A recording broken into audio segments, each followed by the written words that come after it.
hivi ndo maneno. So there's a area pahali tulikuwa tumedesignate mimi na mse fulani. Pita hapo ucheki msupa wako. So hiyo matime nikajua wamefika, nikaingia hapo na ngoja akaingia of course first song first thing in the morning when I wake up you are blessed. You know entrance song amekuja na madansa. That's energy. Imekwachu imeshika what did she go no akufika kwa hit and run and what aliendelea alafu out of unajua as we are facing out of nowhere unaanza kusikia kale ka smell. You're like, here we go again, bro. I just saw in the video, you can't, like 2 seconds later dem anaanza like when she's getting into a routine. Security manzali mvuta kama kanto ateketeke. Sasa natoa tu boxer hivi nataka kuirusha on stage manze. Hii ni brand new. This is brand new from Rocker manze, from the street to Rocker. Representation ni plant flag yangu pale. Mnamtoa mbio na tear gas. Manze I'll never forgive. You so occupy. Is it why wasamea man? Walichoa Moliban manze. This is the Chop Shop. Only a few will understand. Chopping bricks like a rabbit. What is this? No one knows what it means, but it's provocative. I know I'm about to kill it. I'm definitely in my zone. Music, culture, vibes. Let's chop it up, baby. Okay. International. New language catch the song with first one. Beats, Mr. 808. Bomba sisi tupige. Tupige makomandi tusipige. Ndani katana la station ni D-Day. Juni kipito na forma kunanga replay. Mimi na Marcella tuna celebrate. Sape kwa kipeti ni kama ni benki. Olunga kubol sivako ni Messi. Na mimi sitaki form kashangwe ileti. Oya, wenda cheza kaa wewe siwitishe upewe. Itisha mzinga si umimine ulewe. Na kama unandai oya itakaa bana. Don't drink and drive. Drink and drive. Usikam sana leo ni birthday after birthday. Akitaka mate apakatwe. Marinate after mpaka kwake. Na kama yeni daste mini jipate. Kuna bomba sisi tufike. Tusifike mapema ndiyo tusipige. Sidhani katalala si kesho ni D-Day. Juni kipito na forma kunanga replay. Kuna bomba sisi tufike. Tusifike mapema ndiyo tusipige. Sidhani katalala si kesho ni D-Day. Juni kipito na forma kunanga replay. Run it. And of course, D-Day is finally here. Chop Shop Pod, we are back in business. Happy New Year, manze. Wagwa nandi. Unasemaje? D-Day ndo hii manze. Hakuna chati nini. Ulidhani December itaisha. Ndio kuwasili ndio sisi hapa. Yeah, manze. Welcome back. This is the Chop Shop. Happy New Year. My name is Neville. And Young. Yeah, manze. We finally made it into, a new year 2K25. Yes, sir. Yeah, manze. Feeling nice, feeling good. Napenda hata vile Femi One hapo anasema. Hiyo ndio ilikuwa mood yangu all the Fridays of December. December ilikuwa ina feel ni kama every day was a Friday. Say January every day is just every day. I couldn't keep up in the last weekend of January, manze. Yani the first weekend of January, I couldn't keep up, manze. Yani Neville was just on a different tip, manze. Pause. He was on a different kind of energy. Cause ujamana kumbuka before tuinge December, as his friends, he just gave us one disclaimer. Guys, me, I just want to party in this December. Mimi nataka kupiga bashi December.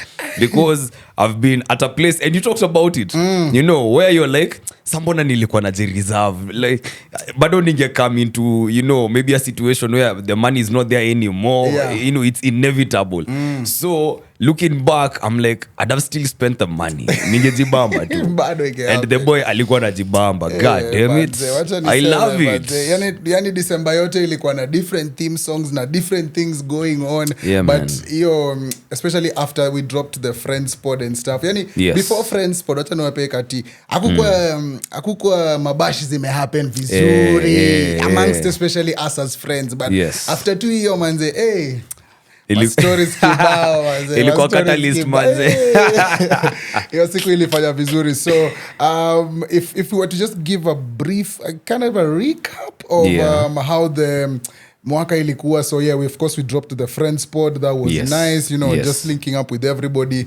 I guess it's like a tradition once a year, but you know, the people, they want more.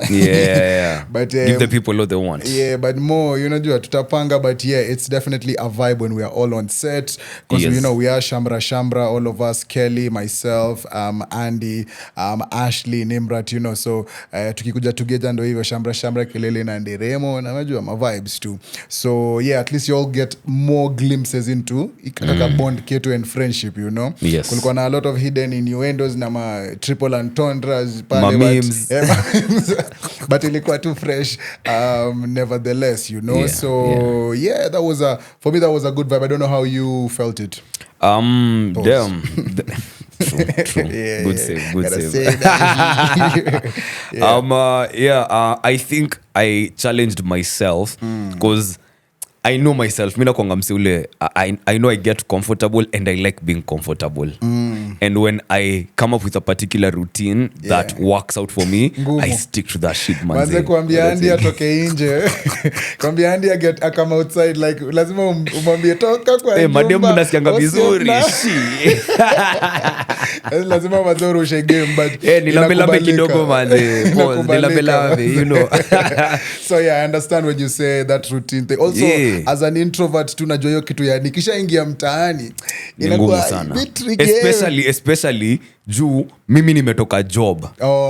Alafu bado najua niko job kesho. Si hatujapigwa leave kama wase wengine. Ati tumefunga ofisi sisi kutoka 12 so wamesema after hii holiday msirudi hadi January. Where, you know. So sisi na wase wa service industry, you know. Sisi ndio tunajuanga you know, hii time unakubali hali tu, you know. So I want to reserve the energy that I have for the sake that I'm going to get to piga bash in December, but not to overdo it. You know, cause I think time ya overdo ilipita. Zile siku zetu tulikuwa tunashikanisha tu my days, tuna trans night. But also ati really because December nilizipitia hizo my nights where bro, for the first time my life in a long time nilitoka club manze like 7 a.m. Yeah, how was the feeling like? It was good, bad. Ulikuwa kumbuka those days? No, you remember the days when you say nijikute never ever, and then ghafla binvu unajipata wewe ndio hapo na wasupa hapo, manze inakuwa disaster, especially ukikumbuka. So niliji challenge because I know me, I'm that guy nikijiambia I'm reserving my energy for when it's necessary to pick the bash. And I know in December, especially in December, you can get a gig overnight, which happened. You know, like tumeenda tu, nimetoka job, nimekuja mahali nyewe wengine mko, tuna hang out, napigwa tu job hapo on the spot, and I'm like, damn, so I have a gig tomorrow now, you know. So I have to reserve room for such, you know, happenings. But sadi kajiambia demu unajua ni aje? Ikienda iende sana, man. Ikienda iende sana. So that's why I challenged myself kuanzia kina blankets. We haven't podded since blankets, have we? Imekuwa na a lot of things, man. Pale kwenye mablanketi. Manze tukipiga. That's why nataka tupige recap mdogo. Because also there was the Spotify thing that we went to. You know. So nilikuwa nataka nifungue gallery nianze kuangalia photos.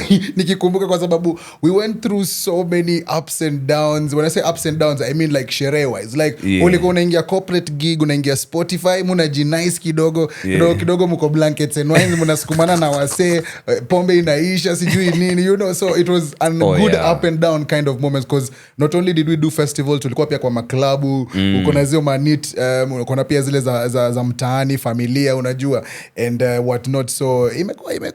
Experience as much sherehe as you can. So as you were saying, you know, you were saying the way you were challenging yourself ati nipige tu basi hata kama sitalala acha nilale after job, you know. Acha nishikanishe siku mbili. Also this is just an interjection before we endelee. You know, it was easier the other time because you were doing breakfast, and it's so easy to pick up bash and wait till 6 a.m. when the show starts, and the show ends at 10 a.m. So by 10:30, 11 you're out for the whole day. But now being on a mid-morning show that's 5 hours long, you need that sleep. Unajua nikiwa live ndonge na ni damn na hizo ni mrefu, yani nimefanya vitu, nimedoze, nimeamka, bado shangu inaendelea. God damn it, I feel for the guy who is doing that show right now, you know. So it's kind of tougher, it's more challenging for me to do that right now. But occasionally I can give myself some room niseme kama mbaya kama mbogi nadaisha bash sitako ule msee. Yeah, same here. I feel as if the same thing I said in the same thing, the way you challenged yourself also, me, I was like, this is that December, we'll stay out a bit more, we'll try and connect with people we haven't connected with before.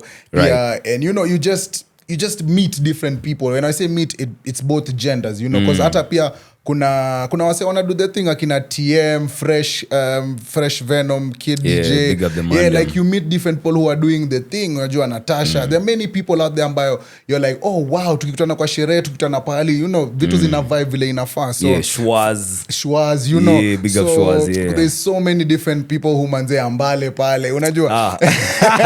Mtumi mmoja alisema tumpige credit ama tumpatie pesa. Ndio credit imeruka.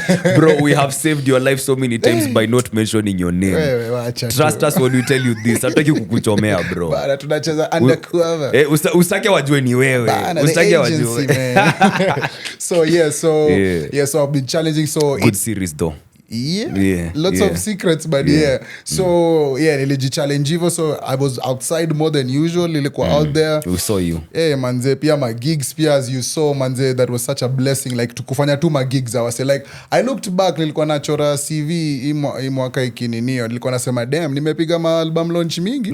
By the way, nimezituanga.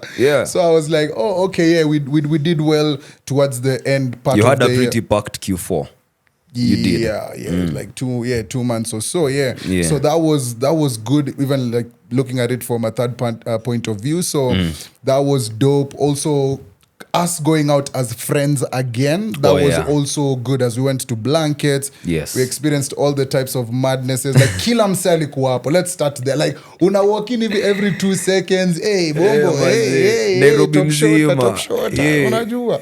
So that was also a good vibe, because to be honest, I like to go to events where akuna wase, and then also I like going events where at least unakutana na wase, especially our audience. Hiyo ndio inakogenda ni bamba. At least unakutana na wase wa audience, and then wale wase wengine influencers, influential blah blah blah blah, So that's always a good vibe. But Blankets Nairobi yote manze ya December. Alafu nilifeel kama ni watu wa USIU walikuwa wameorganize event, walikuwa wameja huko, and then nikakumbuka, no wait, MDQ is a USIU alumnus. Wase wengi so ilikuwa imepongo literally na watu wa USIU manze. Ilikuwa bashi yetu na ilikuwa opposite USIU Kasa. True, hapo tu Kasa manze. God damn playing it. ground yetu, so that was also a vibe. We all went as friends, myself, Andy, Nimrat, Kelly, Ashley, and kusema ukweli, it's a different dynamic, especially when you go out with your friends, because sisi zote tunajulikana kivyetu, so kuna kugana wase wanavutwa huku nini. But mimi niliweka tu standard yangu, nikasema mimi nataka kupiga sherehe, so I wasn't even into anything else that was happening. Like kulikuwa na bar huko, nasikia drinks zilikuwa zinaisha, but all those things were not getting to me. Mulikuwa hapo brand ambassador wa Donuli. You might be hearing things are happening at events, but they are not really as ikubo in a way that they put your vibe off. Okay. So that's the vibe lilikuwa with that you during Blankets. Like nothing could put off my vibe. Like lilikuwa nisha set vibe yangu iko clean, fresh and clean luku, alafu kila kitu, was happening. So for me, hakuna kuleta ngori na vibration ya healing man. Alafu tulikuwa na Casamigos for their amigos. So vitu zilikuwa too nice, out, So I liked that. So your mindset pia ni kitu I think nimejiwekea this past December. Ni kitu nimelearn naweza jitune into, like you just set your vibe and whatever happens, because manze tulienda sherehe nyingine nitaiongelelea. Umesema kukutana na wase tunajuana nao, and I think for the very first time I was happy and very glad that the ladies were getting the recognition that they actually deserve. And I'm talking about Kels, Ashley, and Nimrat, So Kelly is superstar in her own right. She does her own thing, she holds it down. And then now you have Ashley and Nimrat from the double-sided tape. And now they meet guys who, backstory, they always make fun of Neve and Diati for being superstars. Whenever we go out, we are such big fans. You know how, just friends making fun of friends. But now I think for the very first time, I was glad that I was there to witness the same thing happened to them, you know. Like when they think that someone is coming to me because they mess with me and what I do, they're like, oh, Ashley and Nimat, oh yeah, can I say? I'm like, hey, yo, cheki, si yoko hapo, sinaona hapo, you know. And they were also like maybe taken aback kidogo. So I was just glad to be there to witness that. They deserve that and so much more.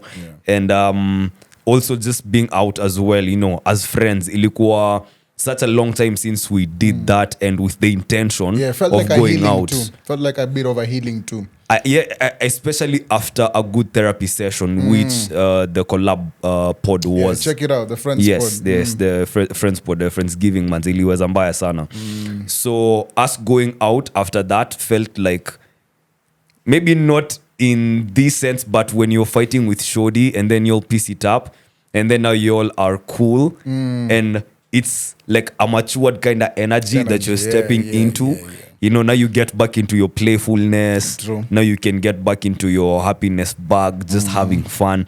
That's what it was. That's why I was like, man, it had been such a long time. Alafu sasa, for me, the extra bit is siko job. I'm not DJing tonight. Because 9 times out of 10 when I'm out at night, I'm DJing which is why I'll stay indoors the rest of the time. So I really did enjoy that. Are we talking about the performances? Ama tumechelewa sana? Nisa, we'll just let it go for now. But Nyashinsky, our guy, you did your thing. But I liked the perspective that you used that I didn't even think about it, because the other day even I saw it like, even the biggest of superstars, si kila day wanafanya live band.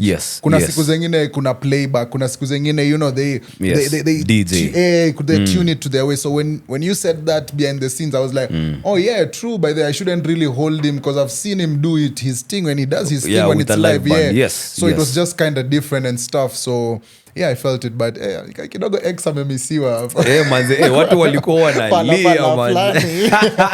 That was so dope, manze, but can't wait to see what Nyashinsky does this year. Na also kitu moja ilikuwa inapita in mind ambayo nilisema lazima niseme, man, December is the best time for you to go through a breakup. Because there's so many distractions, my guy. When I say distractions, I mean parties, I mean link up with new people. Like kuna so many avenues in which si lazima unajua after ile breakups zingine unadaingi recluse, skizie, nini kidogo unajua. But December si feeling inakupatianga hiyo time. Juma beshte pia watakushtua. If you have good friends, of course watakuwa out, kutakuwa na time. Family pia, exactly. Family watakuvuta kando huku, itabidi you clear. Of course when you go to family utabidi you clear your mind kidogo, ujifanya uko happy. So kuna many things na go around, and I looked back at it, I was like, if you si ati time breakup yako but time it. I feel as if hiyo month ya mwisho ya December or November pale una feeling that ka wave of December coming.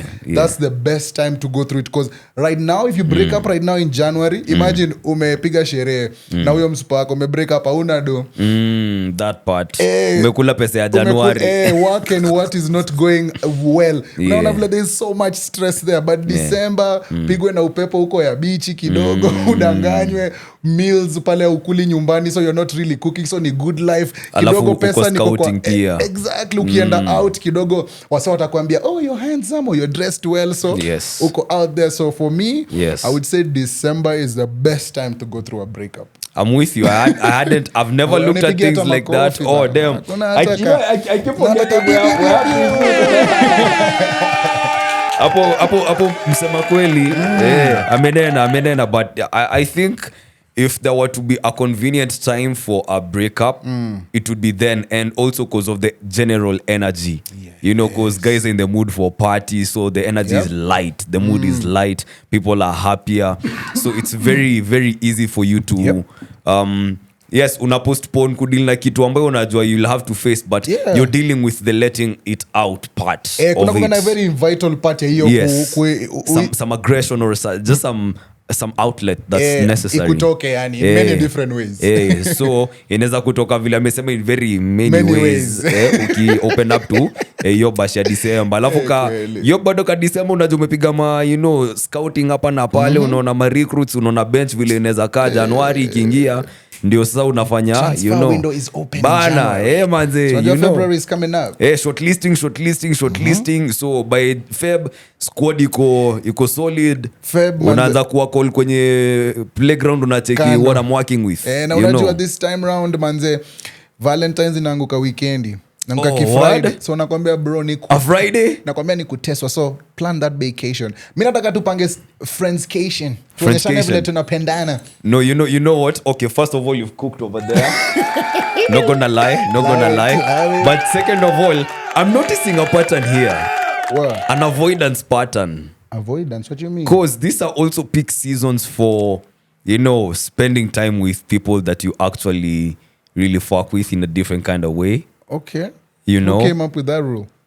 No. I'm not saying it's a rule. I'm saying it's that one. Okay, one of the ways that people can go about things. For real? Nigga. No, you're schooling me right now. No, for real. Come on, man.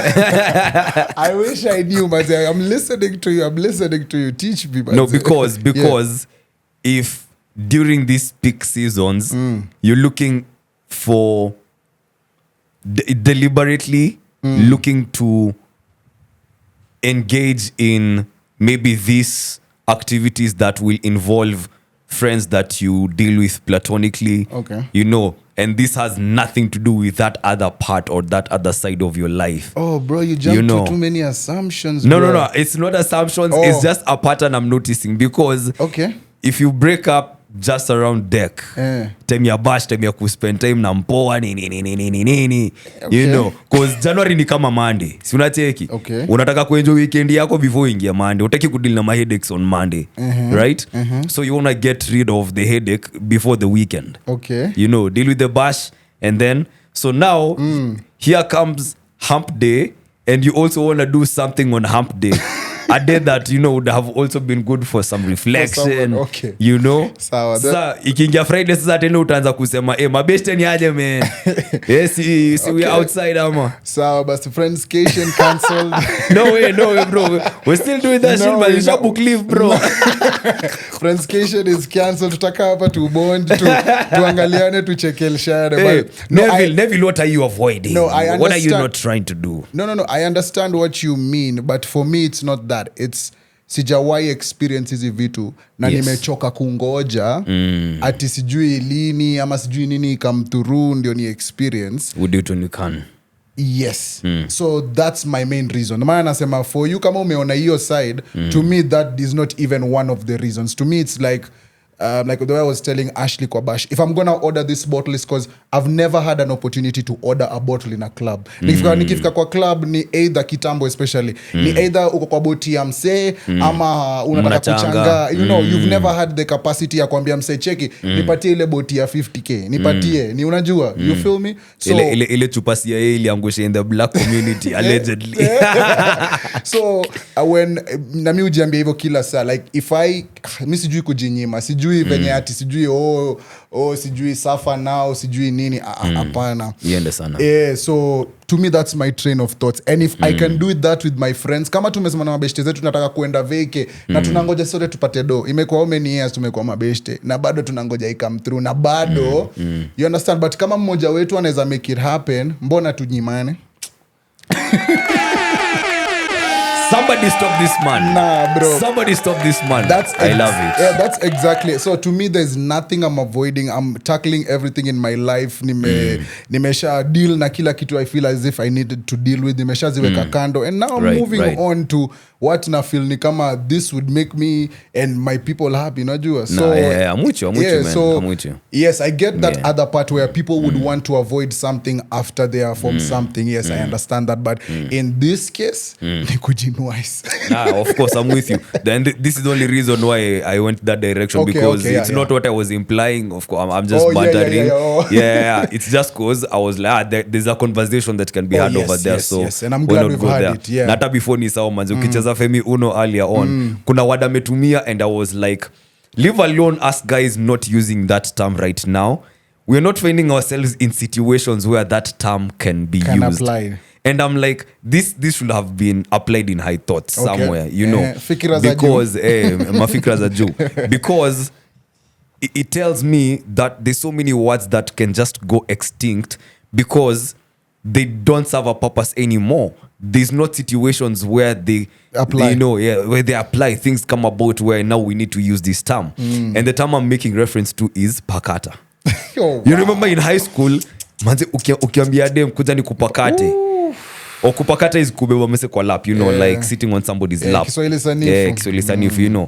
And artists back in the day kina Pilipili, you know, they're the ones who used to talk about, you know, kuja ni kupakate. You know, nowadays I don't know if that kind of romance is there anymore. Like that, like, come sit on my laps, you know. I don't know, I think it's rare. Yeah, so ukikalia lap iko ndani.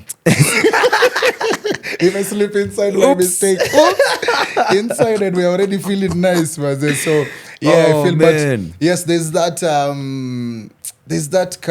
things like, even like the other day nilikuwa nasema mimi bado naogopa dogi, unajua. So I was like, do kids still get chased by dogs these days? Yes, they do. Oh, for real? Yeah, these kids who play those games. Oh, that's in good. estates and that. That's awesome. Because to me it was like, wow, kuna hizi vitu si tulipitia. I don't know if they are still kakalta ni kuenda kana fade away. So yes, na I agree with you. Kuna zile ambazo look back tuseme, oh wow, there are words of you have said pakata nini, zile ambazo zitaenda tu. Yes. Because situations haziko mingi. Ama ikiwa kuna word nyingine imetokea tayari ambayo inatoa hiyo. Like, you know. Like, and I get it because I think that's usually the natural progression of language, especially slang. Yes. Like one word, the other day kuna tweet ilikuwa inaenda around how someone was complaining at you know the sheng that you can expose your age. Now what the fuck is finje, you know? Maisha finje nimekata. Mr. T nimekata. Usimoja leke hiyo ngoma hapa David. Haiko Apple Music bro. Hiyo maybe ufinye. Do you think I need Apple Music to play that song? Oh, guys, nigga, it's me. Here we go. To your story. Maisha pinje nimekata. Mr. T nimekata. 50-50 now. You know. So yeah, so that hasn't happened with the word pakata. It hasn't broke. Unless I stand corrected, please. Yeah. Kwenye comment section. Yeah, if there's a word out there na sijui. Akina Zuchu, akina Mario. Niko sure maybe. Maybe you'd know. I don't know. Yeah, unaweza kutufaa show. Try bro, let's go. Niko bad. Let's go, man. Wanze kuna kwa na ngoma zingine ukisikia tu hivi kama juzi manze niko na mo babies manze, alafu come on. Akanigusishia hii, wacha niwagusishie kidogo tu, alafu usinembe ni bongo. Ni bongo. No, unapenda wenye bongo bro. Wacha niguse moja mbili, wacha nianze na. Aishikishe iko nini? Aya, sikia hii manze. Nakwambia ni kubado kubongo land. Angusha. So hii inaitwa Yule Remix Mario na kijana wangu anaitwa AY.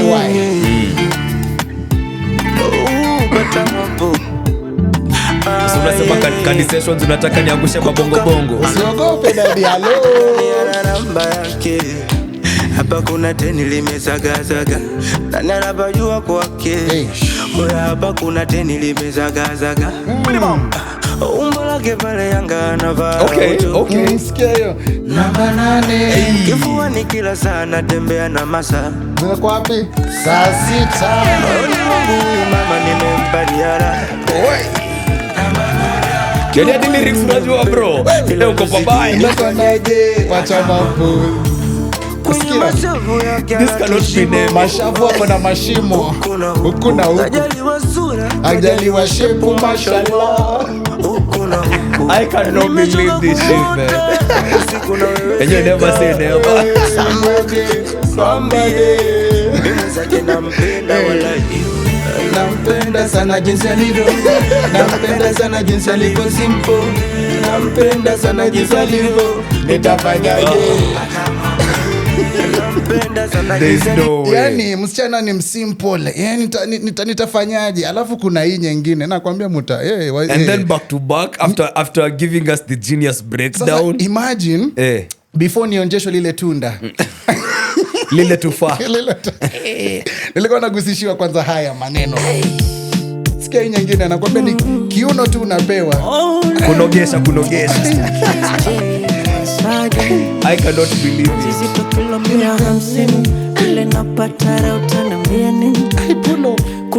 Pull up. Inaitwa Mapose, Mr. Blue J Melody. Alafu waka sprinkle Simba. Wanafaweke dragon hapo.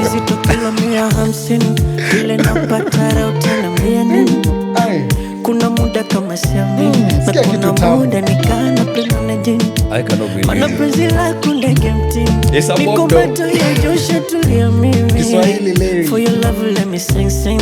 Nishakolea hatari mapenzi. Tamu pipya kijiti. Ukilamba unacheka. Na kibaridi hiki nyozeshe na tano ya mkeka. Penzi halishikiki linavyotetemesha. Situfunge na algorithm ilienda hivyo manze. Na hizi tu ni za Apple Music. I love it. Mapose na mi. My goodness me, Mapose. Yani kastarehe fulani tu katamu tu. You cannot be the same guy. Usifanye ni toa lighter. Who was turning babes down. Toa. Washa moto ukitaka. Ngoja Diamond aimba. Nyumba wala raha tu zimenizidi.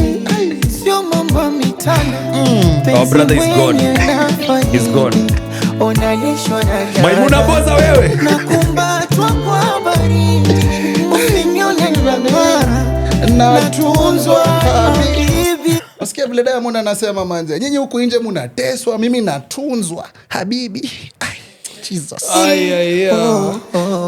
Matikiti kudondoka. Not the music review. Marafiki waninyoka. Hivyo chunga wanayo. Anguka nayo.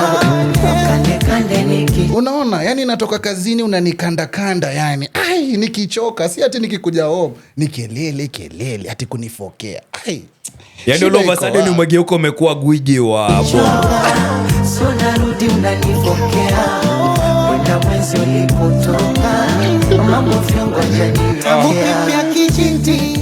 Tamu kama pipi ya kijiti. Ai, niko bad nakwambia. So, hiyo ni encounter yangu na mbongo fulani pale. Hata acha nisimuite mbongo, nimuite Ayuni aka Ayuni. Acha nimuite tu Ayuni. Najua ukipata mtoto yani habibi watunzwa. Ayuni mnapanda pale za Ayuni. Na wacheki. Niko bad.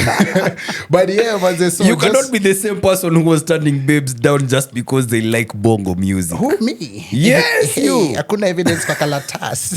So hiyo tafuta episode ile alafu kuja uniambie, but as of now nimefungua kamlango kidogo. Please. I don't know.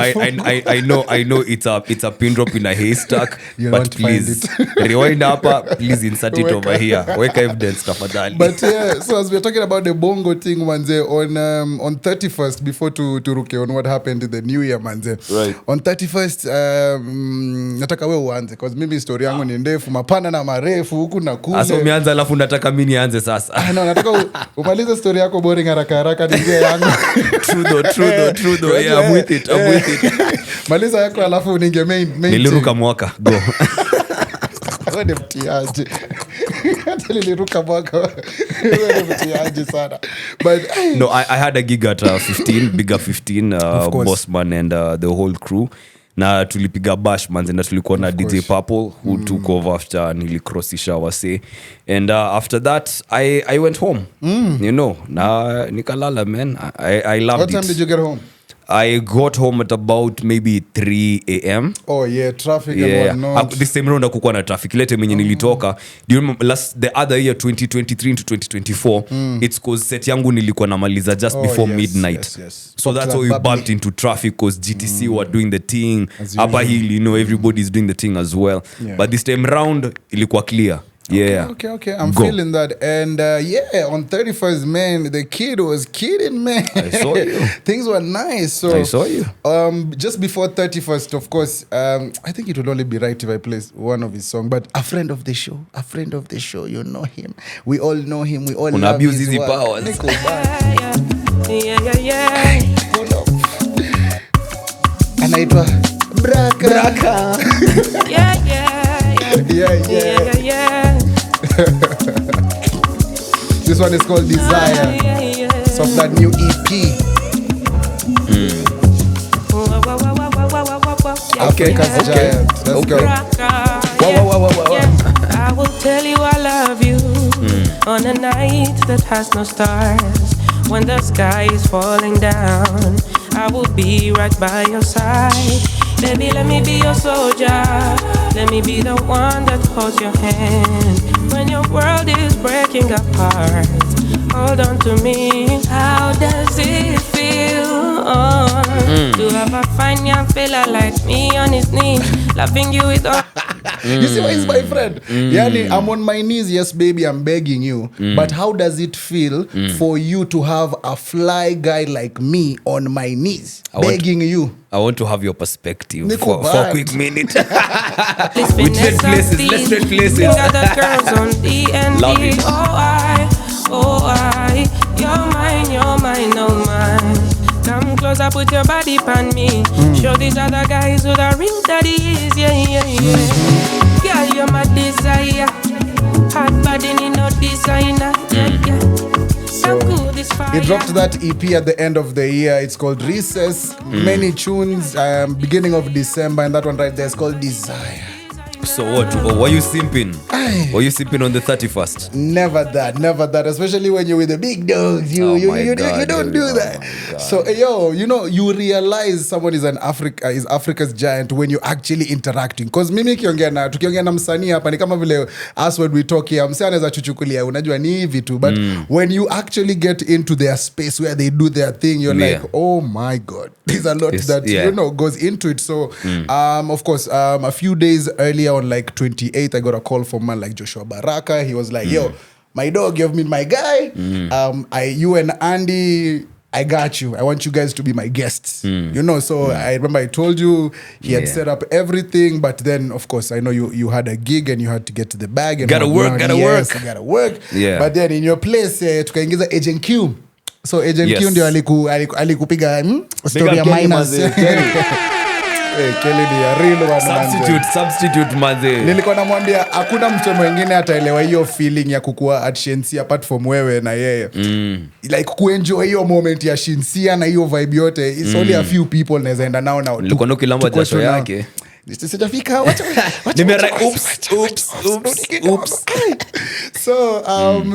So Joshua invited, he was like, yo, can be my guest. So I was like, yes, of course, definitely. Nice. So he came through on the 31st. So backstory, 30th, 30th, I think we were outside, where was I? Because New Year's was on a 31st. Was on Tuesday, right? Was on a Tuesday. So Sunday, tulikuwa tuna host Kavali, the last Sunday of the year, sindio? Yes. So manze niko vibes manze. Sijui nini, but I don't know if everybody is like this, but kuna venye wewe ukiwa sherehe, una feeling ni kama katseme umeanza kuwa msik, katseme kahoma kanakuja, unaweza ifeel kutoka kwa umbali. Like you can tell, hapa kutakuwa kunoma. So for me, I can tell kabla nipate homa. So hiyo ni Sunday. Na najua, damn, nimepigiwa na Joshua Baraka, najua 31st lazima ni kuenganga. Tuko in action, Sasa hiyo tuko Sunday into Monday. So bro, before I went home on Sunday, I went straight to a chemist. Stocked up on the meds. Bro, nilimwambia nipatie kila kitu ambayo itaua kitu in one day. Huyo madam ako gracious enough akanifanyia ile kitu.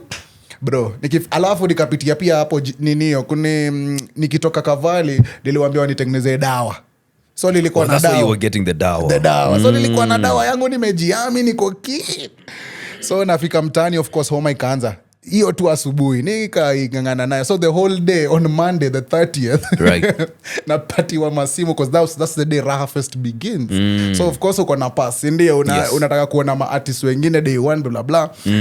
But manze hiyo siku sasa ndo zimenitwa.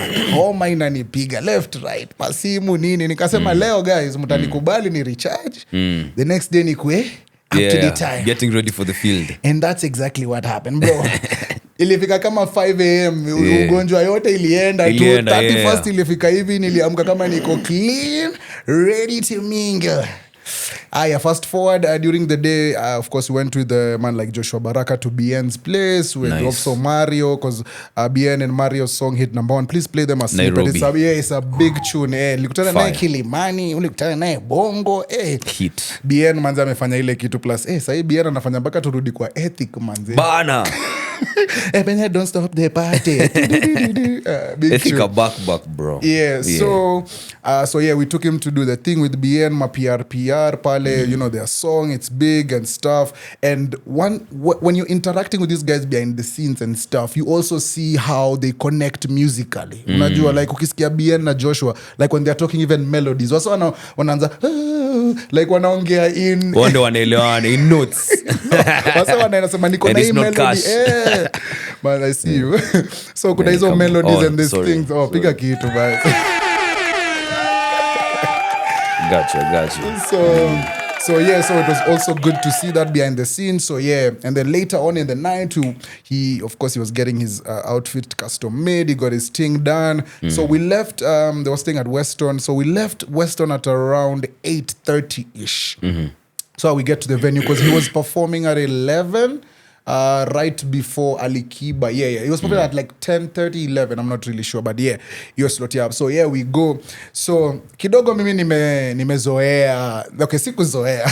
Ushasema. Kuna venye ikisha kwenda backstage, una venye umezoeshwa mpaka ni kama you know it. So we've been Raha Fest is not the first time. Tulikuwa pia ile nyingine with a man like Ben Soul invited us backstage. He was there, so he was doing his thing, the same thing. So kuna venye unajua hizo maroots za kupita, si ndio? So we went for we of course back there tuliingia huko na nyuma blah blah blah. I know. We get just there. Just glossing over it. Okay, cool. Bro, cool. Gotta do so. We get there, and the good thing is that Joshua of course has a major hit song with Mr. T, you know, Diggy and stuff. So also Mr. T's team was there and stuff. So ilikuwa mimi na Kelly kwa gari yangu, Joshua and his people. He got his car. He brought his band and some of his friends from UG also here. So it was a good entourage, you know. So tuko pale backstage, manze tumefika tu hivi ghafla binvu. Kwanza machupa kwanza zimeanza kuangua. Like, what would you like? Just mention, unajua na alafu kulikuwa na ma-sponsors hapo nini. Masponyo wakafanya their thing. Kila mtu na yake. Hakuna ati tunashare moja. Ati wewe na Walai. Bro. We get there, good life, everybody is tagged. Hakuna ile mambo ya sijui nani tuma nani. Hakuna mpaka hata mnapigwa extra, mnaambiwa just in case uende kule upate something. Wekelea, unajua. Good life. Kila kitu crisp. So you get to see this also behind the scenes. You're like, oh wow, an artist delivering these major hit songs inakufungulia milango zingine ambazo you're like, oh, I get it. You know, it's understandable why you would park next to the stage. You know, yuko na hiyo nini watu wengine wakipark sijui wapi huko, you know. So we get to the venue. Everybody's having a good time. Joshua Baraka goes on. He kills it. He performs. Good thing is that he was performing at a good time where he could perform alafu sherehe baadaye. Okay. So we perform, then we gets off stage, we go eat. Of course they provide food. Good time. Like you're having a good night. Like this is what 31st is about. If it's drinks, if it's vibe, you need anything, everything is going good. Then as the night is progressing, so after Joshua, Alikiba comes on, he's doing his thing. So we decide niaje backstage hakuna lot happening. Unajua? So tuingie VIP, tuingie huko tucheki wagwan. Unajua, because it was a full place. So tumeingia VIP, of course, we are mingling, of course those guys are taking photos, as we're doing our thing on the side there. So at that time Alikiba is performing. So me and Kelly were like, ile boti tulikuwa nayo. Yo bro, Ugandans, big up yourselves, man. These guys can drink, bro. Iko bad. I think Kenyans yes tunaweza, but Ugandans they are doing their thing. So boti zilikuwa zile tulikuwa tumepewa zilikuwa zime deplete. So mkende saa zinu. Sasa ni ile unangoja zile ambazo because they had boy. So unangoja yule msee ambaye ako in charge aende achukue arudi. So it took a bit of time. So instead of ya kungoja, na kama uko na something, ingia pale kwa bar, chukua kile unachukua kama sawa sherekea, si ndio? Damn. So that's what we were doing. So mimi na Kelly tukasema, sorry nigga. Mimi na Kelly when you're with the Rome. You do as the Romans. But niliona currency. Oh man, itafanya nichome but mse wangu the manager to Joshua, my guy Lob, big up yourself, my bro. He was showing me the text messages of the bank transaction. So I was seeing the comparison between the Kenyan shilling and the Ugandan shilling. Wewe by the time utumia 100,000 kwa club, itakuwa a while. Ama you'll have to buy big boaties. But UG Red Bull ishamfikisha 900. Yeah, Red Bull moja ishafika kama ama shisha imeshafika kama 90k. God damn, tayari tu so our kiend out it's a different thing. God damn. Unajua wenye wanakuanga unajanjaruka bro in UG wanga wana convert just to dollars. They do dollars. They don't do nothing else because your mentality at UG, the moment you step out of UG and you're trying to deal with different currency, your mentality itakuseti mbaya sana. But ilikuwa ilikuwa transactions za kadi kuswipe. So ilikuwa naona hizo ma messages of course ziko in UG. Uganda shillings. So ilikuwa so funny. Mzee unaona hapo shisha 900 million uko like we kwani huko ni wapi? Wait a minute. Shisha kwani zilikuja ngapi na tumevuta moja? So we go to the bar. So as we're getting the drink, manze sitaisawi moment. Tuko hapo na Kelly. Kidogo mapua nasikia a familiar smell. Niko like hii smell the last time niisikie tulikuwa pale kwa streets tukipiga maandamano. So in that split second nikienda kuambia Kelly unasikia vile yeye pia amenicheki alafu in that split second manze tear gas ya kwanza melanin intuition wakaturushia ile kitu na this time I think what they were trying to relax guys, especially guys who didn't have tickets and stuff and trying to keep guys safe, but I think kuna venye tear gas ilikuwa ina ricochet or walikuwa wanaitupa different direction because the first tear gas ilitupa and iliingia VIP. So guys campered, so there was a barrier that was separating the VIP so when guys were stopped hiyo barrier yote ili what's the point? So ilikuwa sasa general VIP ilikuwa na kadzo ilikuwa tu sawa. So in that moment of course nimeka Kelly hapo kando ndio just in case, so we've moved to the side because now things are it's commotion now. Alikiba ndo sayo yako malini nyingi nyumbani kipiki la kupendeza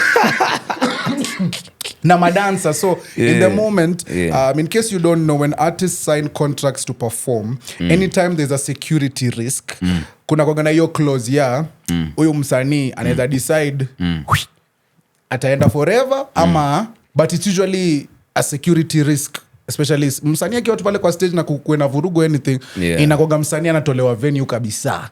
Hiyo inakoga part of the rules ya hiyo security. No maana unaonanga security hapo unajua. So it's not only for your safety, their safety ni So tear gas ya kwanza ile rushwa Alikiba alitolewa stage but alisema atarudi. Vitu zikitulia.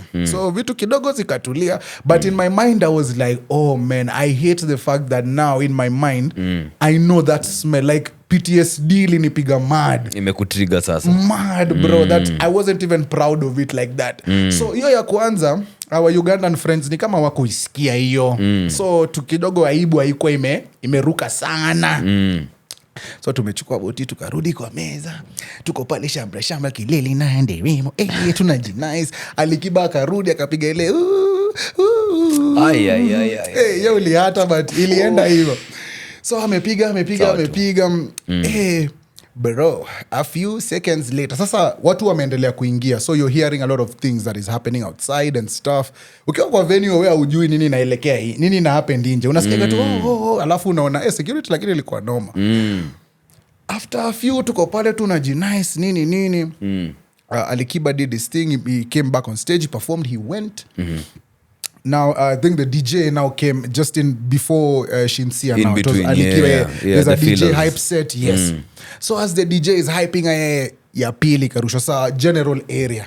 So wase wakasikiampa. So there's a lot of commotion. The music also dies down. Guys are trying to be safe. Nini. Sa hiyo ndo saa aibu imefika sasa full force. So niko hapo niko like god damn. msanii niko na Joshua hapo mapua kwanza anaanza sasa because if you're not used to it, it actually gets to you and when I say used to it, it's not a good thing, you know. So it was not ilikuwa aibu, ni kama tu vile sasa unakoga kwa hao alafu stima zinapotea na unajua mgeni ndio amefika, ni aibu. Why now? Why in between my entertainment, man? I want to, you know.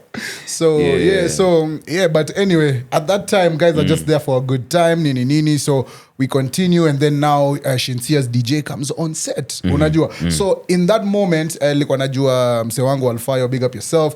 So nilikuwa na communication, najua hey, our girl ako in the area. But at that time unasikia the way the situation iko, because also Fabs was supposed to come through, alikuwa na gig alafu atoke akuje, but as he was coming through hiyo area yote manze, the Langata Road huku, like it was a mess. I can imagine. Alafu ni 31st bro. I can imagine. It was a mess. So hey, tuko huko manze, so now we're like, oh bede Shinsia. So mimi nimekaribia hapo kwa stage nikijua hivi ndo maneno. So there's a area pale tulikuwa tumedesignate mimi na mse fulani. Pita hapo ucheki msupa wako. So hiyo matime nikajua wamefika, nikaingia hapo na ngoja akaingia, of course first song, first thing in the morning, when I wake up you are blessed. You know, entrance song amekuja na madansa, that's energy. Imekwachu imeshika. Where did she go? No, akufika kwa ma hit and run and what aliendelea, alafu out of unajua as we are facing out of nowhere unaanza kusikia kale ka smell. You're like, here we go again, bro. I just saw in the video, you can't, like 2 seconds later dem anaanza like when she's getting into a routine, security manzali mbuda kama mtu ateketeke sasa natoa tu boxer hivi nataka kuirusha on stage manze, hii ni brand new this is brand new from Roaka manze, from the street of Roaka. Representation ni plant flag yangu pale, mnamtoa mbio na tear gas manze. I'll never forgive you. You're so occupied, zita why wasamea man, walichoma waliban manze. Poleni bro, poleni.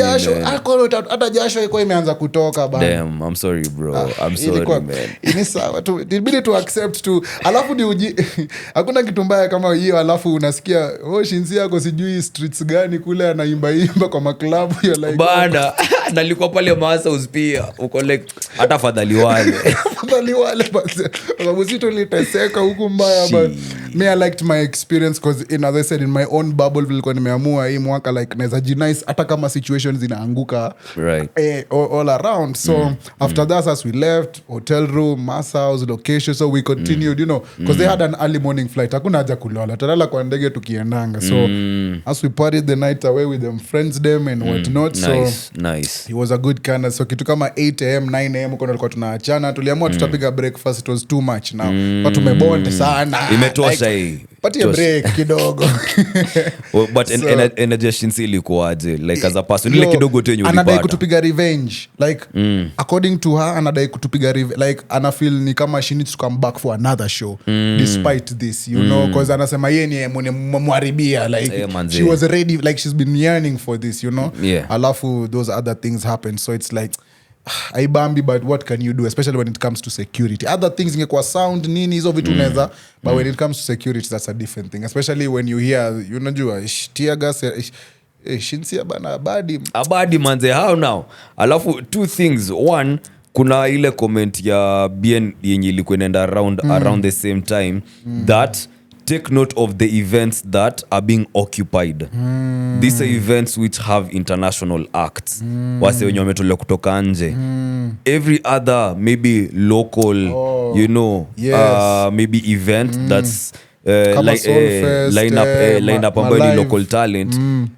Aujona mse yote aki occupy, you know. And then now the other thing is we have our own culture of bringing in artists from, like, Nairobi is the hub of Africa.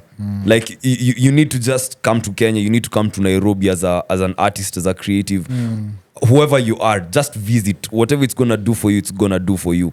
But you just have to come through. That's who we are. So now what does this does it set a precedence now for other artists who were maybe thinking of coming through, like tunajua next year who was it Vibes is on the bill.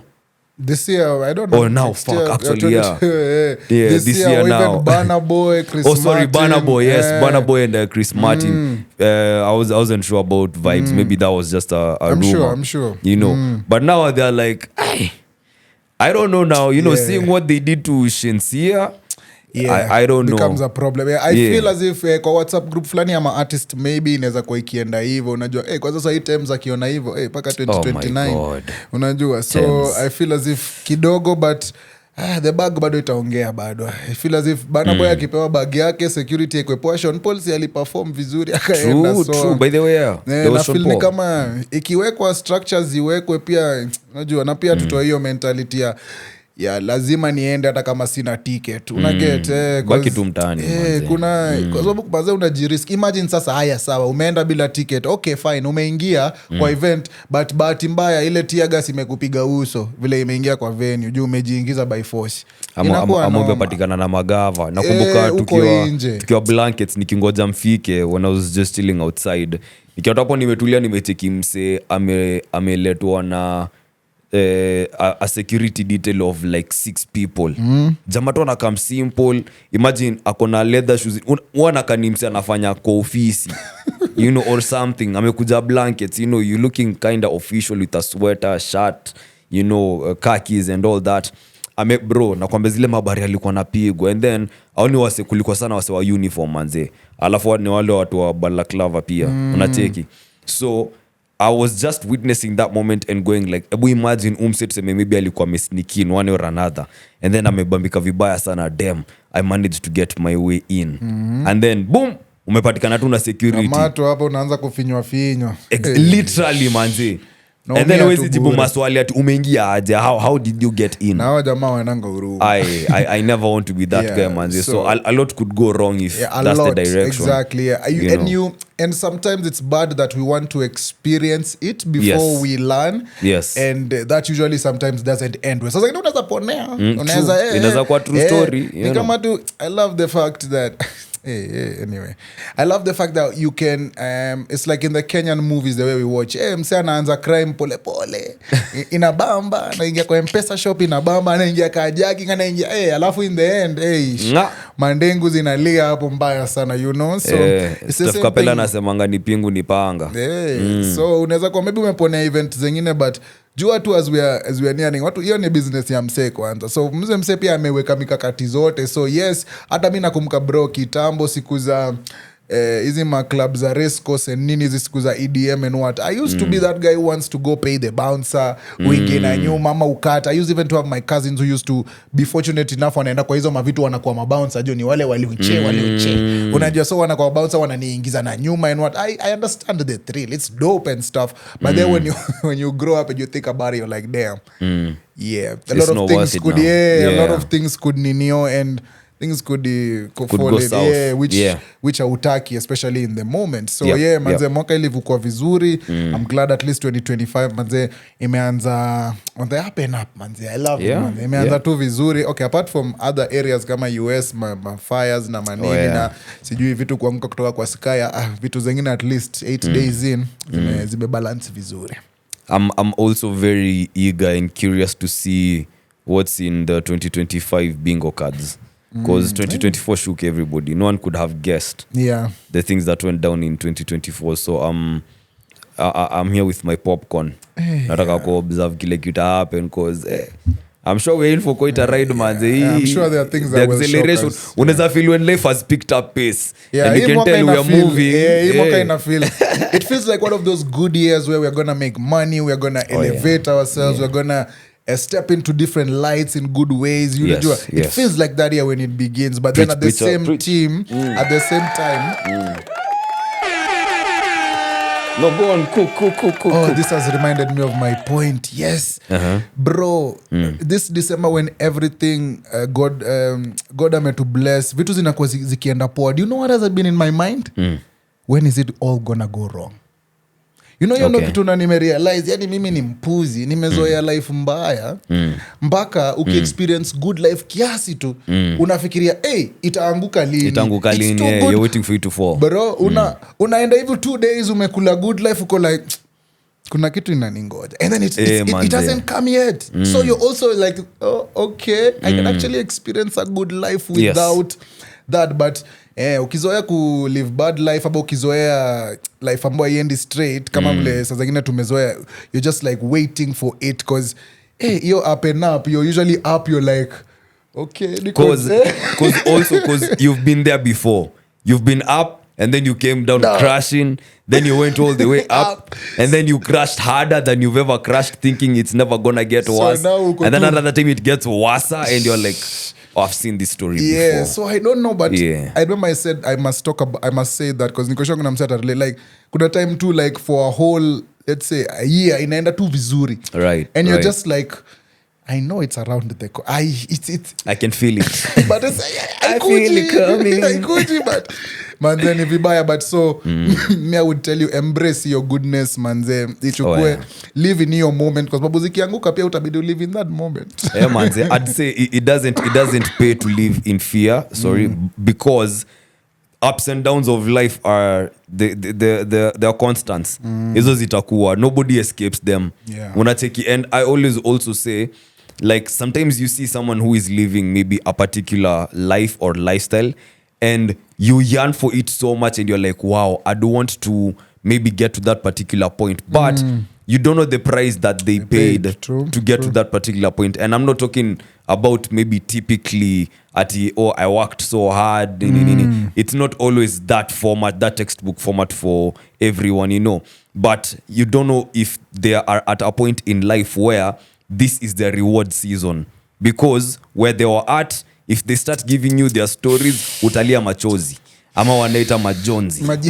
Utalia majonzi. Wapata. You know, time utakumbuka them.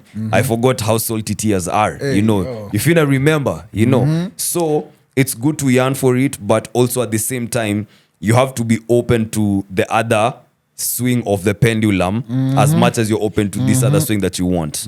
Yeah, kuna nini pambi unataka kucheza ama?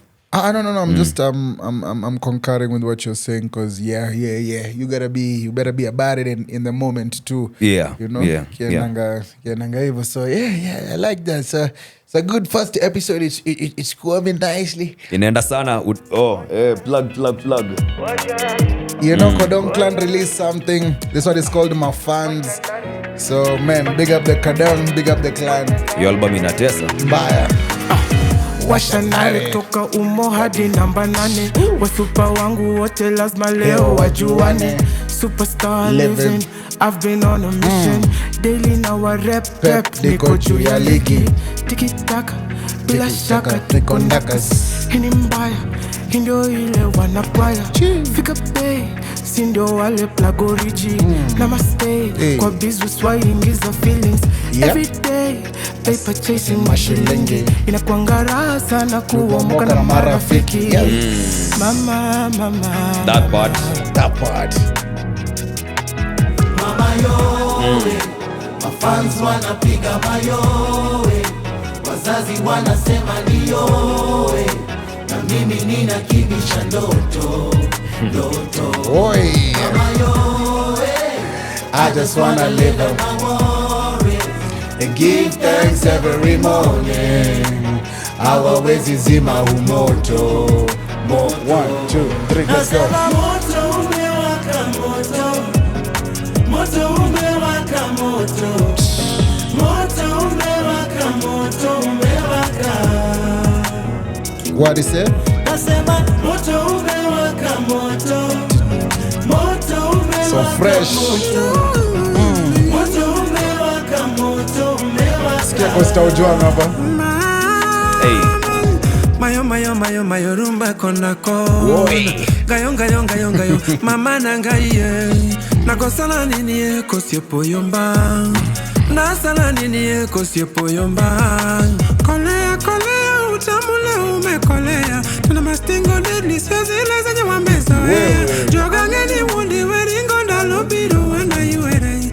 Mama nangaye. Mama yowe, mafans wanapiga mayowe, wazazi wanasema ni yowe, na mimi ninakimbisha ndoto.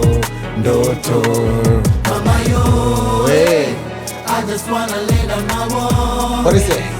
Give thanks every moment. Hawawezi zima humoto. Moto. What? Nasema moto umewaka moto. You know, Nawasha so kuwasha kweli. hiyo inawaka mbaya sana, so make album, manze, no make sure skips. manze you continue, you know, vibesing with Kenyan music. Kodong Clan, I love it when I meet someone who doesn't listen to Kenyan music because I play it even more. Na wacha pia vile hao ni wapuzi, unajua like kuna venye not where I saw this going. Hey manze, mimi siwezi stand for that manze, but yeah, so that's part of it. And as when I listened to this Kodong album and privileged enough to be in some sessions, and also kitu moja mtakuja kurealize, unajua ni siku mingi sijaongelea ile documentary yangu ambayo itakuja later on in life. I forgot After about ile that bro, unajua tutangusha hii yangu, and mtaona ile part tulicheza wengine wetu. Kuna wengine wetu mnasikiza ma hit song amtambui. Uko na evidence. But mtatambua baadaye. No evidence. Baadaye mtatambua. Mtakuja muambiwe by the way kuna siku fulani tulipewa kwanza Andy, kuna stories mingi sijakuambia, but kuna mbili zingine nitakuchapia. Utanichapia. Utanichapia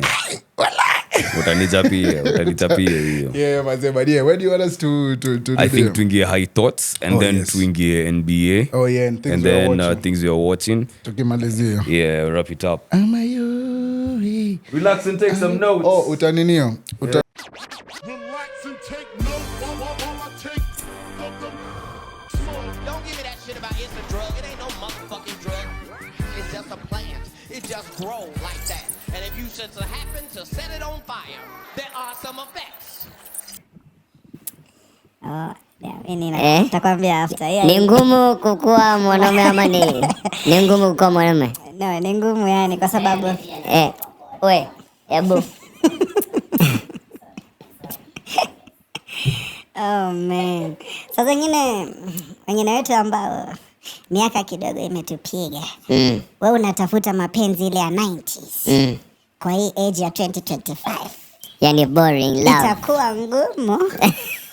Mambo ya kustand in the rain ukiimba itakuwa ngumu.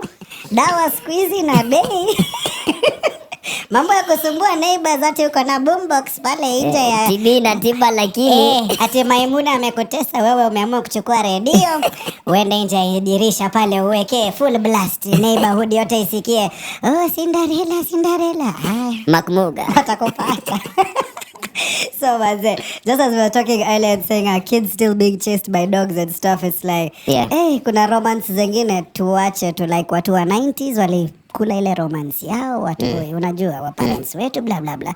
Sisi tujenge tu yetu ya kugustiana ya unajua situationships kugonge unajua and the like and kadhalika. Okay, I see that cause ni pressure, unajiwekea pressure. Ukisema I want a man color. I saw a video of a guy who over the years he was dating his girl blah blah blah, and he went ahead and like learned how to forge rings so that he could forge their wedding rings. Like yeye atengeneze wedding ring yake yeye na msupa. So he made it and he gave it to the girl, and the girl wasn't too impressed. Cause she expected a big rock, probably. I don't know. Not a thoughtful ring. Yeah, but this guy was, Lord of the Rings. Yeah, he was Lord of the Rings too. He was doing his thing, but in the end, he should have just done the normal thing of 2025, big ass rock, and it would have been good. No, but I'm glad. I'm glad. Fanya blacksmith, yeah. Inakuwa noma. No, I'm glad juu wasi mse mwenye anjamu appreciate anyway. Yeah. Okay, this is a thoughtful guy. So umekuwa too serious. Fikra za juu. Sitaki kutoa. Usipige kitu hapo. Fikra za juu ziendelee. Wasema aje ndugu. Someone did a very interesting thread on personal conspiracy theories rather. Something that you completely made up in your mind but believe like it's real. Okay. And his was, I think the rapture as described in the Bible already happened and we are all descendants of the people who are left behind. But that was too serious. Kuna mwenye alisema, when we dream, we actually go somewhere. It's not your imagination. Like the dream that you had, it wasn't just a figment of your imagination. You actually went there. It actually happened. I don't know how you feel about this. Okay, sawa. That deja vu nini so yeah, ina highway inaweza penda kufikiria hivyo ya kuna dreams zingine ambazo uko like yeah, I need this right now. Unajua kama zile unaotanga na kina kadi kidogo unaota manzi uko pale kwenye unajua Drake but I love so unajua. What do you think? Would you? I'm with it. Because me, I'm a dreamer. I'm not gonna lie. I have a bunch of dreams. Some are intense. Sometimes I'm like, I don't know if that was just a dream, So I'm more inclined to believe that, yes, we actually do go somewhere. But then it's set up in such a way that you don't feel like you are living another life for real. Because you already ni overwhelming. So you're ingine active and you're aware of it. A bit too overwhelming. So kind of make it feel like a dream, quote unquote. Okay. Yeah. Unajua kitu ya in this, as you were saying about in this day and age. Unajua bro to bro, yani my kings out there.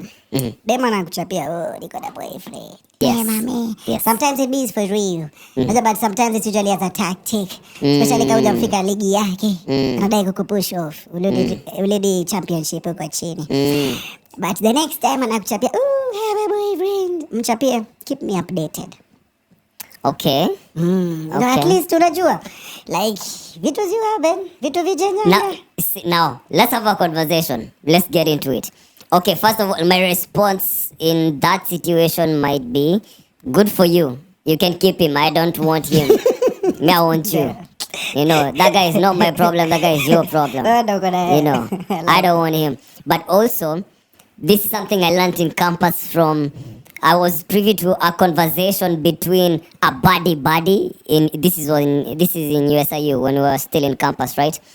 And she was a high-profile figure in USIU, dating another high-profile figure in USIU. I won't specify the year because I know you niggas, bunch of CIA agents, DCI, And she was having. This was at a point where the relationship was on the rocks.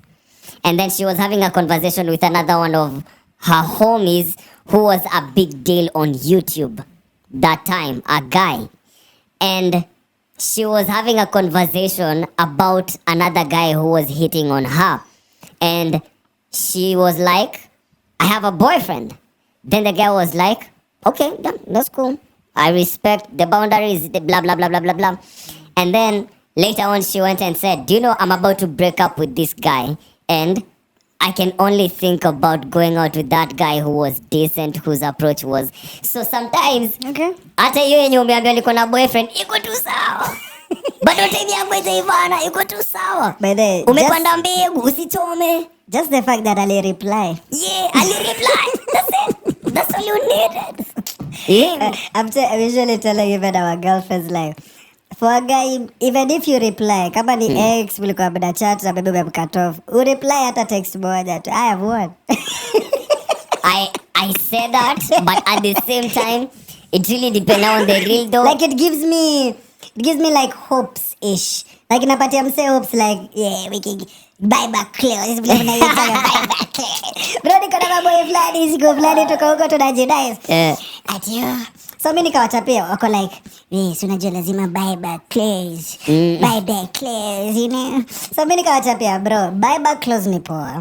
But pia inakuja na mshike yake. Yeah. Kizungumkuti yake. There's a catch to it. Because saa zingine unapigwa kwa because sometimes you meet, your ex, yes, we want it. But kuna conversation fulani lazima igo down. Yeah.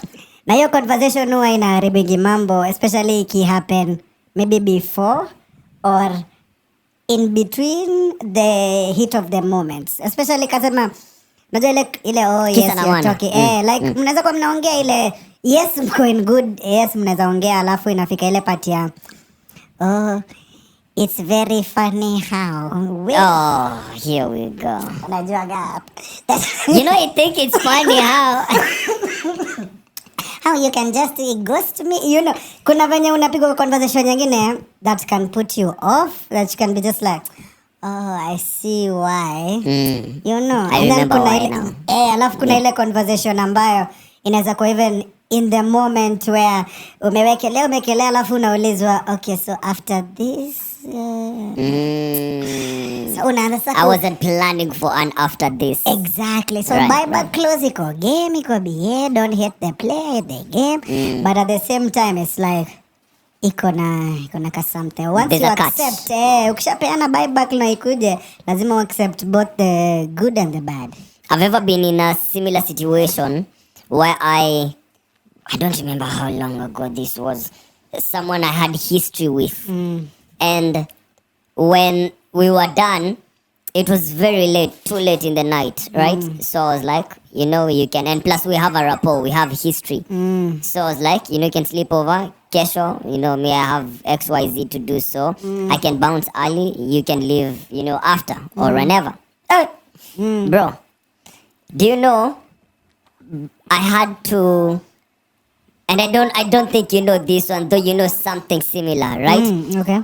She was at my place the whole day, and I didn't want to go back home and find her there, because this is not what we were doing back then. And then just then it hit me off. This is why. I now remember why I stopped messing. This is one of the things, because now you've gotten too comfortable. You're now thinking shit is back to the way it used to be back then. So I really do get it. Yeah, I get sometimes it. Inakuwa tricky, but yeah, man. We did hear your suggestions to do high thoughts in lugha sanifu. Unajua Kiswahili kwani lugha ya taifa kitamkwe hima mambo yaliyo ya kweli. So yeah. Na bayana tushasema tutukuze Kiswahili. How did Noah inform the people who are living in Asia, Europe, America, and Africa about the floods? How did he convince kangaroo to travel from Australia to Middle East and return after the floods? Penguins and polar bears from the North Pole too. Wacha tuseme tu ni God. Ni God, kwa sababu tukianza kupiga matarumbeta hapo na smoke signal na sijui DM na tweet it haiwezi. So someone cooks it the more before you wrap it up and uniambie eventually how you feel. Someone says, contrary to popular legend, Noah didn't inform anybody but his immediate family. A better question is, how did the animals that were living in Africa, Europe, and Australia know how to go to Noah's Ark, and how did they get there? That is the crux of the matter. Manze, naweza imagine manze, wewe ni binadamu fulani hapo, umeamka, umetoka maybe mass house ya hiyo madays. Ukicheki hivi unacheki lemon mbili. Wait. Hawezi piga. Umetoka mass tent 15 BC.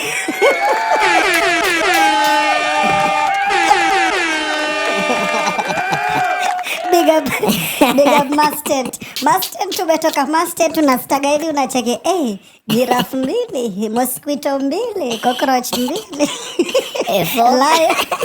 Lion na lioness. Mnanikula au niwakule? Kidogo Steve Simple boy dole kule dole. Dragon. That's my guy. That's my nigga right there. Microphone testing. I like that one. That's a good one. To counter the questions and thicken the plot with another theory, how about, do you know about the Pangea theory? From geography? How the universe was just one, or rather this planet, the world, the continent was one plate before the continental drift. Oh yes, zilikuwa zimeshikana. So yeah, Pangea, so maybe that's how every creature was on one piece of land before, right? Yeah. So one of the reasons of the floods was spread the continents. Sawa, nakubaliana na wewe kabisa. Wow, nasikia nimecheka, god damn. Sijui kama kuna ingine. Na save zangu for next week. Walai. Kabisa. No, acha tukafunge for now. I think we've cooked enough. Relax and take notes. We're back. January episode itakuja mwisho wa mwezi kama mshahara. Acha niseme hivi, ma editors wakiamua ile denye itatokea hiyo ndio denye itatokea. I'm tired of being a catfish or catfishing my peoples. The day that the editors decide it's gonna drop. My intention, however, is for this to drop end month kama salary. Yeah. So hopefully the editors are with me and we are aligned on that. Ndio edit ichezwe vizuri tunakuhitaji wewe. So this is an invitation. Unaget, if you're hearing my voice, invite yako personally. Open so call. we would like you to pull up on us on the 19th of January at Alloy. Tutakuwa Alloy pale Sarit Center, 6th floor. 6th floor, Alloy Bar Lounge. Tutakuwa Bar Lounge, alafu uzuri wametuandalia place maalum sana inaitwa The Sigala. Unajua pale mabosi, unajua mabwenye pali watu wanakaa. So we want you to be part of us because all of us we are VIPs. So if you're hearing me on the 19th of January, mark your calendar. It's gonna be on a Sunday, and this time we start from 3 p.m. to 5 p.m. strictly 3 to 5. Ukipata kumeja tafadhali tukikwambia please. So ikifika 2:30 umeshafika, yani ushaanza unajua kuuliza hadi usha set usha nini, so that we can all have a good time. Alloy is such an amazing venue. There's there's drinks, there's food, there's a lot that will be going on. Not only Andy who will be mixing it down. So make sure this is that January plan where unajua kama sasa yuko na something unaeka kando, unajua wagoan kama kuna mtu wako sasa ndo pale unaeka booking, unaambia cheki bebe kuna hii gig ningependa kuenda na wewe on the 19th polite tu unajua nice vibes. Unaweza fika vibe tu tamu and I'm sure the networking, the good vibes that you're gonna have are gonna be like none other. So make sure the candy sessions, this one is episode 4. Unajua bure bilashi. RSVP. Also the episode is gonna be shorter than has been. So that's why it's between 3 and 5 p.m. 2 hours. Make sure you're about it. Mark your calendars. Be our ambassador. Ambia mtu mwingine. Ambia by this time wametuita. Wamesema tuende na tunasema kujeni. So, yes. And the sessions 4 at Alloy on the 19th of January. Be there or be nowhere. Tumemalizana na testing phase, which I'd call it. I'm just going out to 15. We'll be back 15. Of course. So right now, acha tuende tupige bashment pale Alloy. We have something special for 15. We don't want to tell you about it now. Tunataka kwanza iive.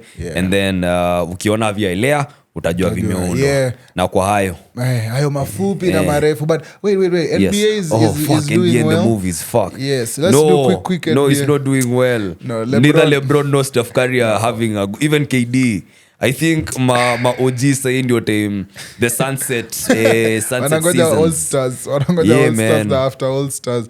But the NBA is some people are cooking. The Cavs are cooking.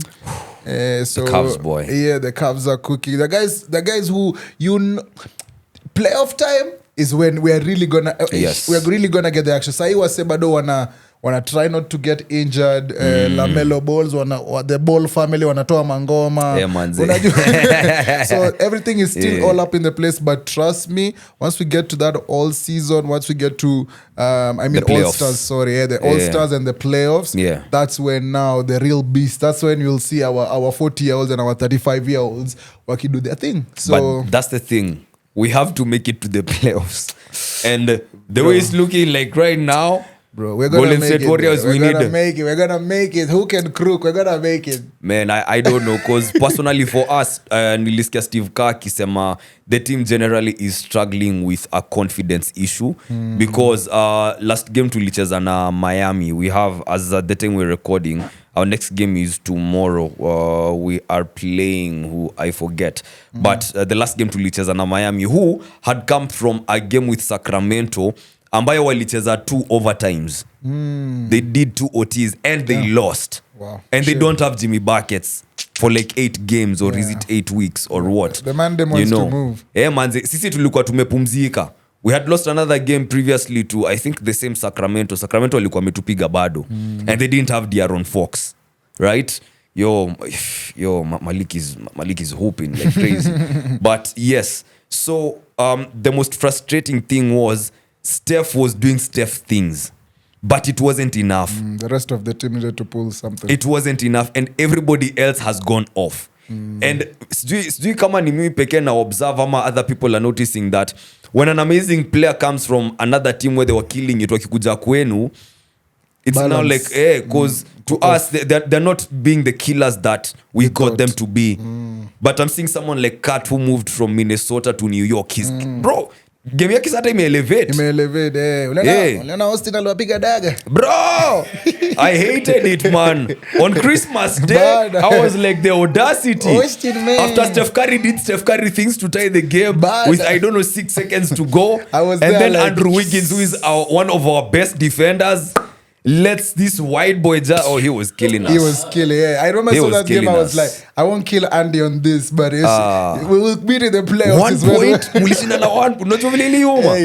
Especially after Steph was going off hapo mwisho. 3 for 3. He went 3 for 3 to tie the game. LeBron was there like, oh my God, I couldn't believe it, myself. I couldn't believe it, bro. But yeah, so I think for us guys, like I'm seeing how Buddy Hield is playing and he's not scoring.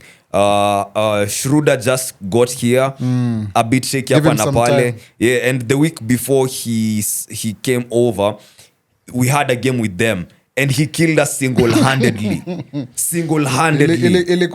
Ilikuwa the audition. Unacheki bana naliperform nakapata the gig. Unacheki. So even the commentators, you know, and the pundits are saying it will come a point or a time when these guys will wake up because they have shown who they are. Yeah, that's why I'm but like... the clock is ticking at the same time. That's why I'm like, that playoff spot, yes, it might be one of those...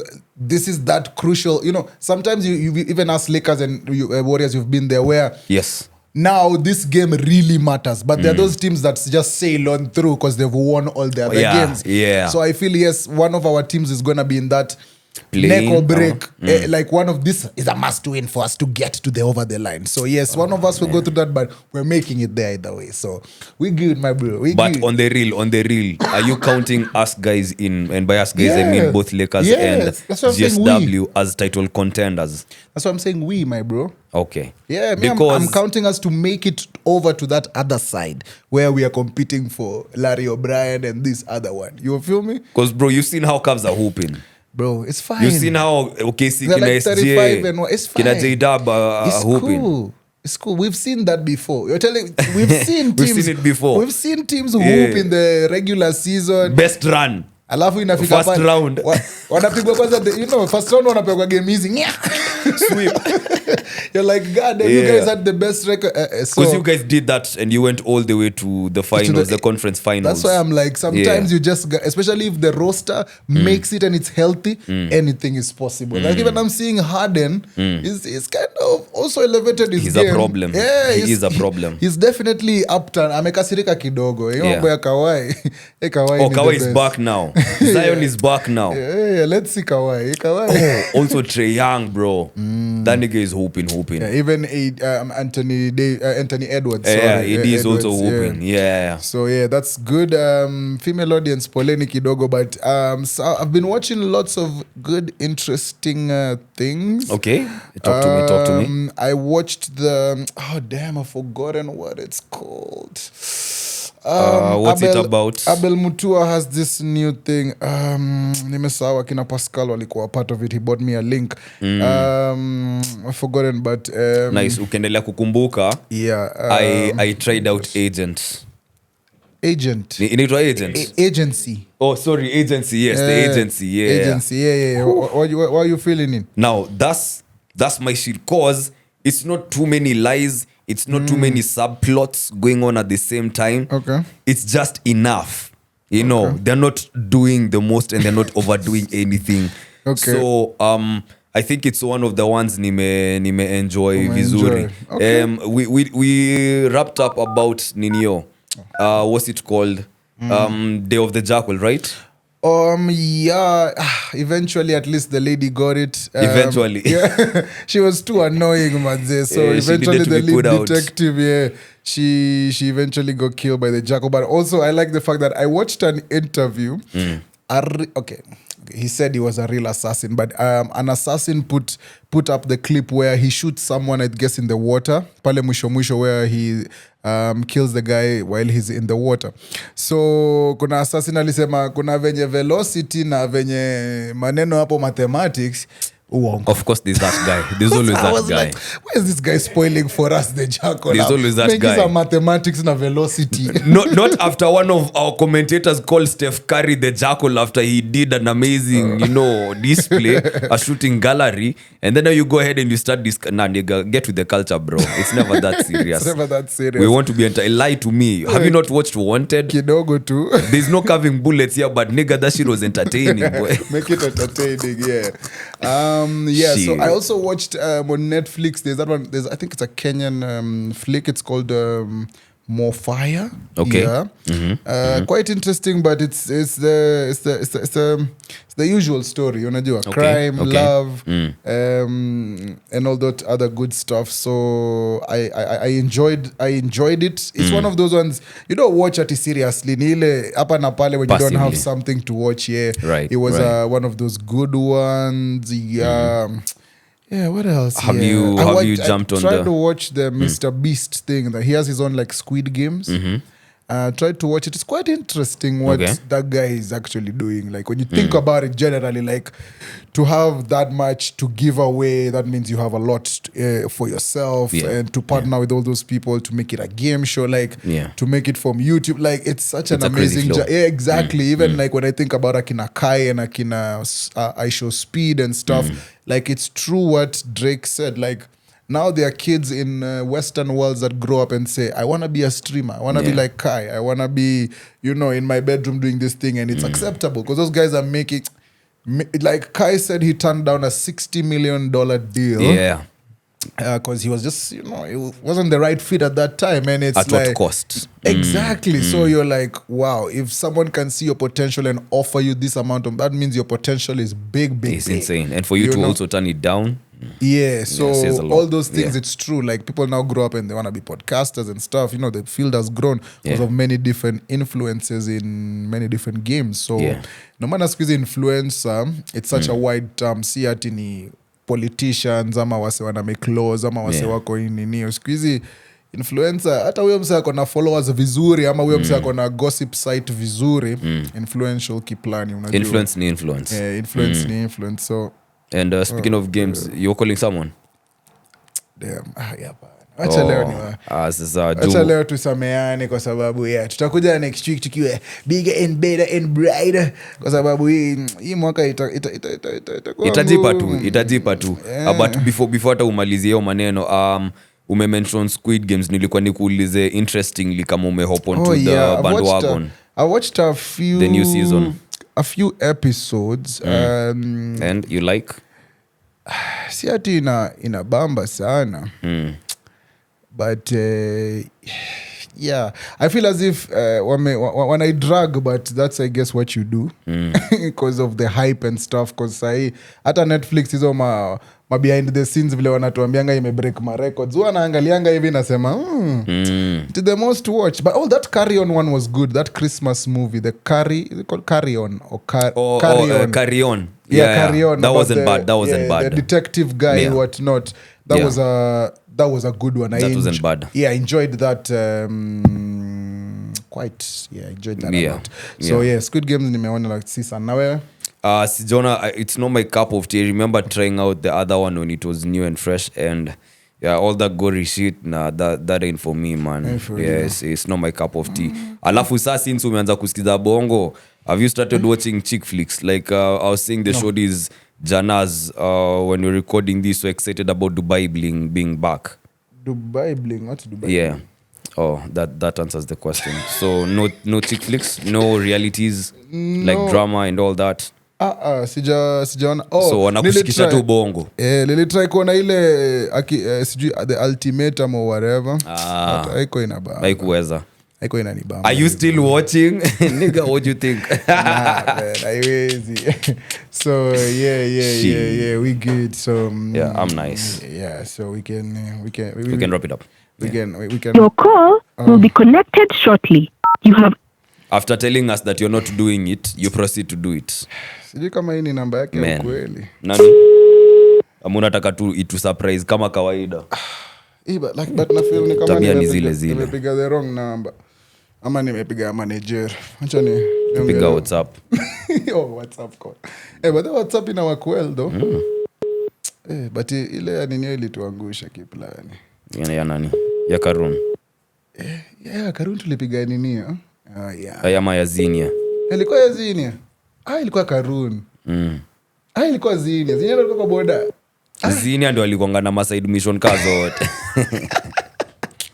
Bloody going to a castle to free Princess Fiona on your way to performing tonight. I don't know, God knows where. Manze, huyo ni doba. Huyo hata ziwe. But I can't wait to see, like, even at the end of the other pod, like, with the Jules one telling us, Merry Christmas. Big up yourself, Jules. Yeah, but, big up Jules. Manze, we have to say, alafu, 31st kwanza, uko likutana na watu wazuri. Wapi huko?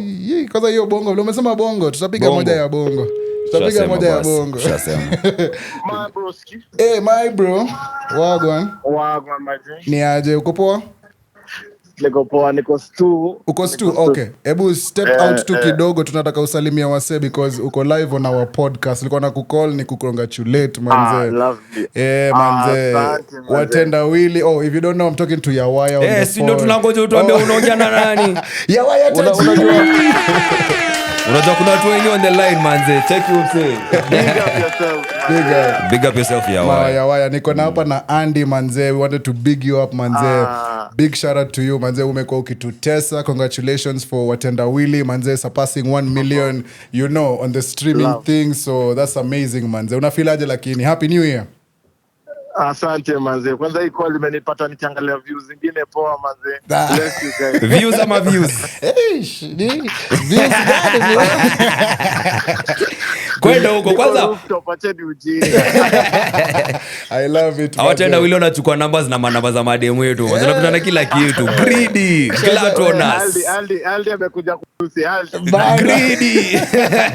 But my bro, thank you very much manze to all your contributions to the culture. Yeah, you and Israel manze, you make up such an amazing duo manze. Yani hata vitu kama rice and beans na vitu kama chapo na beans nafazi kuwe jealous kwa sababu hiyo kombi yenu inakuwa mbaya zaidi. So big up yourself manze. So congratulations. So ungependa kuambia mafans what can they expect this year? Yeah man. What else? Kwa sababu pia nimekuwa na ukidrop your own bars on the side that zimefanya zikifikiria you can do this thing too.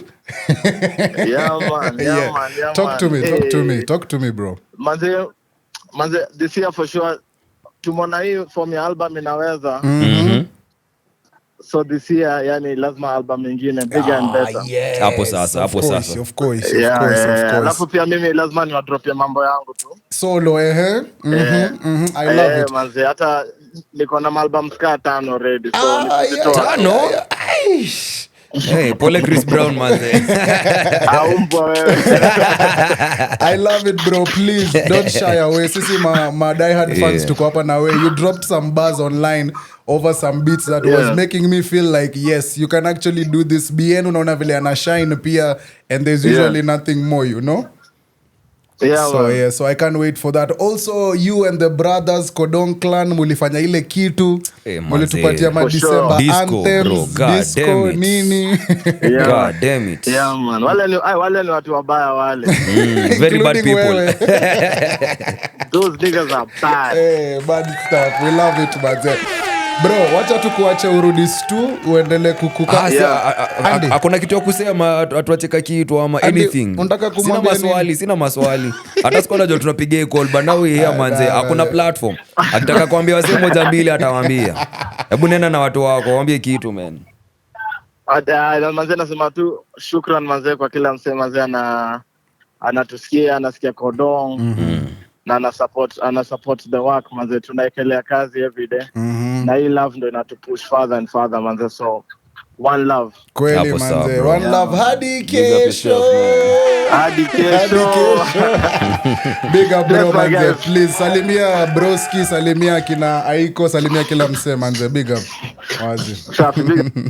Hey, man like Ywaya Tajiri. Naona chatupigia one half of Watendawili. Unajua next time Israel atakuwa unlock manze mse wa siang. You're such a scam though, lakini ni sawa. Scam kivipi bro? No vile unafanyanga hivyo. No, I won't do it. Proceeds to do it. Proceeds to put I'll do it. Proceeds to not do it. Marija yote. But yeah, remember you are our ambassador, and I love the fact that you who is listening and watching to us, you take this so seriously, because ikutana na wenyu kuja mnasema Devo ni waambia nani kuhusu nini about nini. That's how it should be. Make sure you also post us, tag someone else, put on, unajua waambia msee we hujasikiza ati nini wewe acha ujui nini aje unajua. So make sure you're about it. Umesikia hata team mpya hapa tumeangusha Watendawili dropping a new album, you got to hear it first. Unajua si lazima uende usome kwa blog sai. But yes, so make sure you are our ambassador, tell someone about us, subscribe, like right here on The Good Company. You heard we have candy sessions coming up, so make sure 19th of January you're about that. Also like, share and subscribe. Our audio always drops on Tuesday. We're always mixing it up, we're always doing good things, so make sure So for me and Andy Manze, my name is Neville. Andy Young.